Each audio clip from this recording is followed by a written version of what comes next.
25 তারিখ আজকে রাহু হচ্ছে শতবিশা নক্ষত্রে প্রবেশ করেছে। সেই প্রবেশ করার দরুন আপনাদের ক্ষেত্রে কোন কোন রাশির ক্ষেত্রে মালামাল হতে পারে এবং নক্ষত্র বিষয় নিয়ে কিন্তু আলোচনা থাকবে। যে কোনো যারা যারা বৃহস্পতির নক্ষত্রে জন্মগ্রহণ করেছেন, যেমন দেখুন মিথুন রাশির ক্ষেত্রে পুনর্বসু নক্ষত্র জন্মগ্রহণ যারা করেছেন, যাদের ক্ষেত্রে মিত্র নক্ষত্র কানেক্টেড করবে, যেমন ধরুন মেষ রাশির ক্ষেত্রে কিন্তু মিত্র নক্ষত্র কানেকশন করছে না।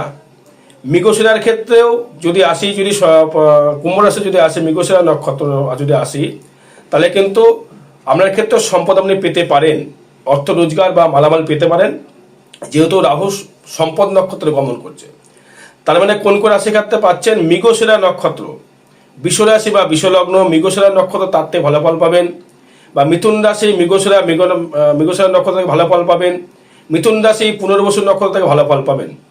আবার চলে আসবে হচ্ছে কন্যা রাশি বা কন্যা লগ্ন, তার ক্ষেত্রে যদি উত্তর ফাল্গুনী নক্ষত্র হয় বা চিত্তা নক্ষত্রে যার জন্ম হবে, চিত্তা নক্ষত্র এবং সাথী নক্ষত্র এবং বিশাখা নক্ষত্রে যে জন্ম হবে, তাদের ক্ষেত্রে কিন্তু অবশ্যই করে ভালো ফল পাবে। সাথী নক্ষত্র পাবেন না, বিশাখা নক্ষত্র পাবে, চিত্তা এবং বিশাখা।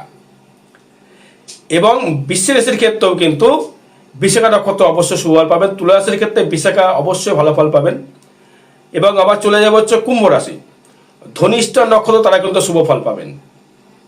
এবং যাদের মীন রাশি পূর্ব ভাদ্রপদ নক্ষত্র, তাদের ক্ষেত্রে অবশ্যই করে ভালো ফল পাবে বা মালামাল ঘটবে।